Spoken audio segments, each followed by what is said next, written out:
So we're back at the dyno with our friends from OnPoint Dyno, getting ready to try to tune the S14 with our new water meth injection kit from AEM. So let's see what it makes for power.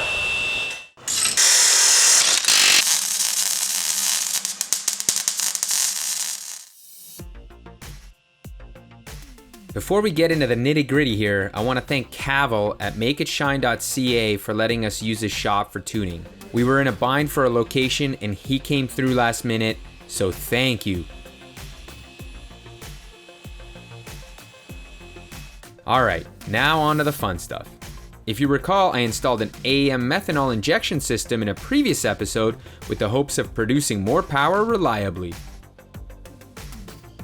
I decided to use winter windshield washer fluid instead of a water methanol mix, and if you're curious why, then watch this episode. My biggest concern with the meth injection kit would be that it would run out of fluid or have some sort of failure, and the engine would go boom. Thankfully, AEM builds in a failsafe trigger that Sasha from OnPoint Dyno wired directly into the AEM EMS Series 2 ECU. He then started working on a dual map strategy, one that would run the meth injection, and the other that would switch over to a gas map if I turn it off or if there's any sort of error or failure. And as for when the meth injection would turn on, we set it to start pulsing at 7 psi and be spraying full out at 12. This ensures the meth injection ramps up smoothly as boost builds. Before Sasha got to tuning the meth setup though, he made a few dyno pulls dialing in the gas map, which boost was set to a very conservative 12 psi, as this would be my street driving map. Surprisingly, the engine made 309 wheel horsepower and 286 foot-pounds, which is pretty damn good for only 12 psi on the Garrett GTX 2863R turbo. Now it was time to engage the meth injection and see what it could do.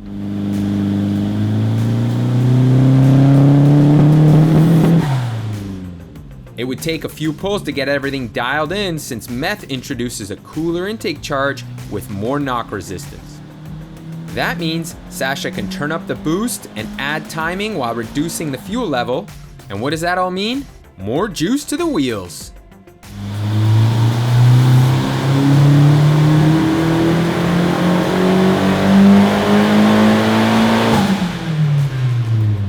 So how much did it make? The SR belted out 358 wheel horsepower and 331 foot-pounds at 18.5 psi. That's just shy of 30 wheel horsepower and 30 foot-pounds of torque gained with only a half a psi difference in boost pressure over the previous tune without the methanol injection. Now, to be safe though, we dialed the boost down to 16 psi since this is a completely stock block including head gasket and studs.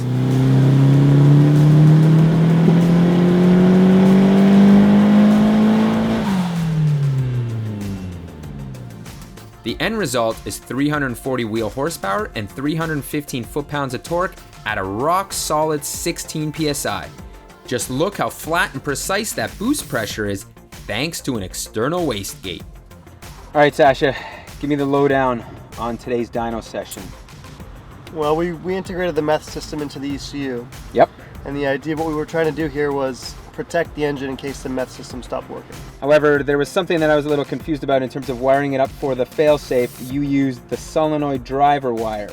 Yeah, so the solenoid driver wire is a grounded wire that will give the ECU a ground signal whenever the meth pump is running. Okay. So with this signal, we can advance timing, add boost, remove fuel, everything we need to do with the meth whenever the pump is running. So we've used that angle and now the ECU runs on the gas map, no problem, all the time. As soon as the meth pump starts running, it gives the engine the timing and the boost and removes the fuel. Which is, when I flick the switch, that's when it changes the map. When you flick the switch, it arms the system. Yep. The map doesn't really change until the meth starts flowing. I see, okay. As soon as the meth starts flowing, you get more timing, get more boost, you get less fuel. Exactly. So it is a very fail-safe method. Yeah. So we made 340 at the wheel as a final number, which is conservative for this setup. You said it could have made more, but we feel the engine at this point is at a safe power level to be reliable. Yeah, well, the years I've raced the SR20, I've found that 330 is kind of the magic number for being able to run a season now, I know. you're only doing a couple laps at a time, but 340 is kind of the happy number. Yeah, so the guys that want the 375, we could have made it, but it's just not worth the chance. We made 360 pretty easily. Yeah. I'm sure 375 wouldn't have been too much of Probably a stretch. Probably 20 pounds of boost or whatever. Yeah. But you know, you want to actually drive the car and not just make numbers with it, right? Pete? Precisely, yeah. All right. Well, cool. Thank you, OnPoint Dyno and Sasha, for helping us out here. I know he spent way too much time today on this, but I think the results are pretty damn good. I'm happy, he's happy, and I hope you're happy.